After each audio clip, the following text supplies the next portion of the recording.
Nazismo. En 1918, tras la derrota de Alemania en la Primera Guerra Mundial, el Kaiser Guillermo II abdicó y se proclamó la República, que estableció su capital en la ciudad de Weimar y se sentó sobre una constitución democrática.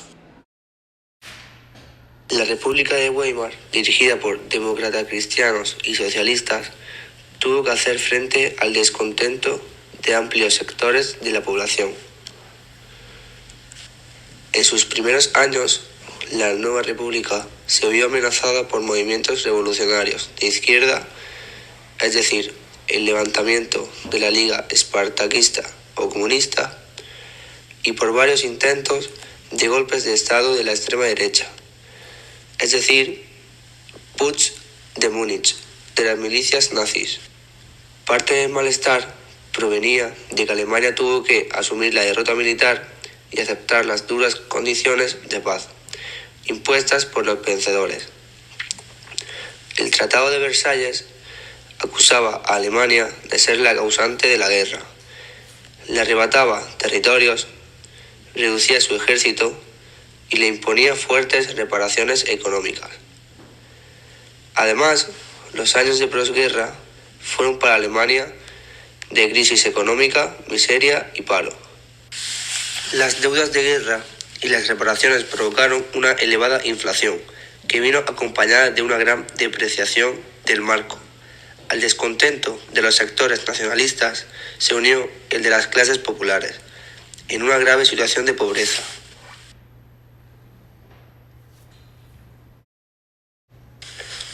Adolf Hitler era un soldado desmovilizado de la Primera Guerra Mundial, que no había aceptado la derrota alemana y que en 1920 ingresó en el Partido Nacional Socialista de los Trabajadores de Alemania, del que se erigió el líder indiscutible.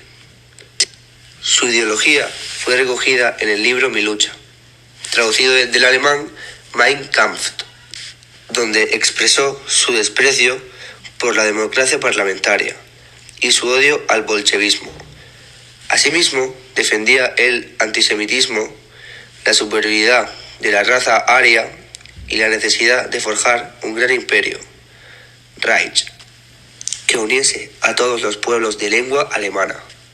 Para convencer a las clases trabajadoras, Hitler utilizó la demagogia. Prometió trabajo para todos, reducir los beneficios industriales o mejorar los salarios. En sus discursos arremetió fuertemente contra los que acusó de ser los responsables de la crisis alemana, judíos, comunistas y demócratas.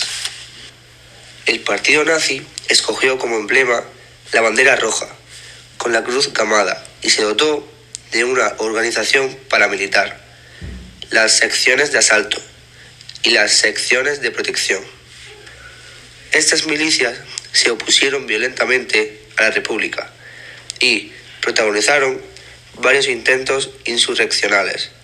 Se enfrentaron a las organizaciones de izquierda, presentándose como una garantía de orden social frente a la agitación revolucionaria. El partido nazi empezó a contar con el apoyo de importantes personalidades de la industria y de las finanzas y a disponer de fuertes ayudas económicas. En las elecciones de 1932 consiguió 13 millones de votos y en enero de 1933 logró que el presidente Hindenburg nombrase a Hitler canciller. Para contar con una mayoría parlamentaria, Hitler convocó nuevas elecciones para marzo de 1933. En plena campaña electoral, los escuadrones nazis provocaron un incendio en el Reichstag, el Parlamento, y acusaron del mismo a los comunistas. Este incidente sirvió de pretexto a Hitler para eliminar a sus adversarios y exigir plenos poderes. En 1934, tras la muerte de Hindenburg, Adolf Hitler se proclamó Führer y canciller del Tercer Reich. A partir del año 1934 se suprimieron las libertades. Se decretó la disolución de los partidos y sindicatos.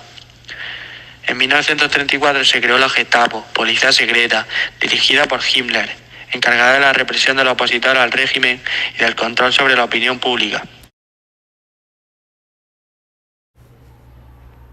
Para el Estado nazi, la sociedad alemana debía tener una absoluta unidad ideológica. Se creó el Ministerio de Cultura y Propaganda, que fue confiado a Goebbels, para imponer un pensamiento basado en las ideas racistas y nacionalistas. La ciencia y la cultura se nazificaron, aniquilando la libertad intelectual.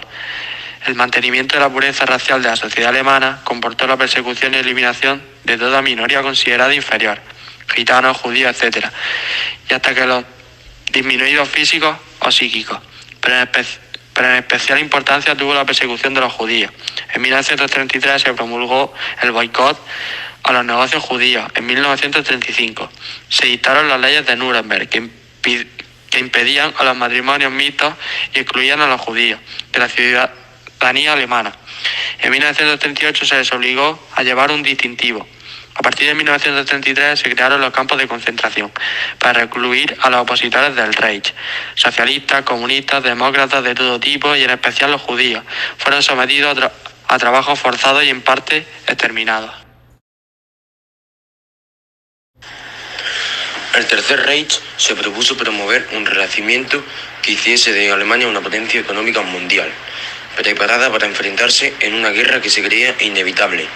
En consecuencia, la política económica nazi respondía fundamentalmente a los proyectos militaristas y expansionistas de Hitler.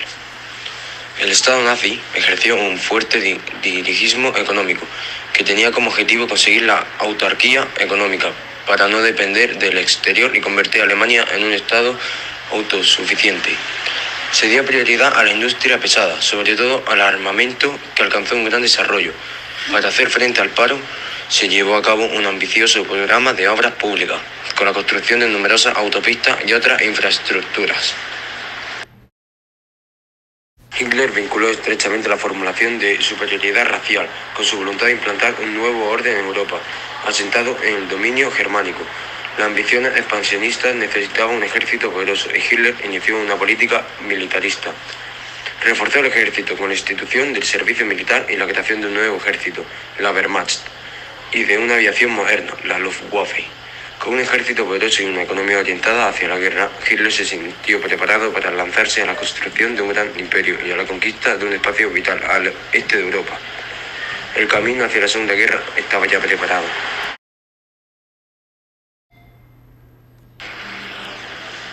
El nazismo dedicó grandes fuerzas a encuadrar y adoctrinar a la población, especialmente a la juventud, organizada en las juventudes hitlerianas.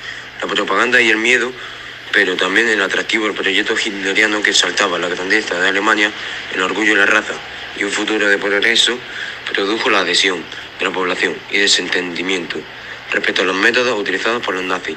Todo ello permitió al nazismo presentarse ante el mundo como un régimen incontestado, que contaba con el apoyo masivo de la población.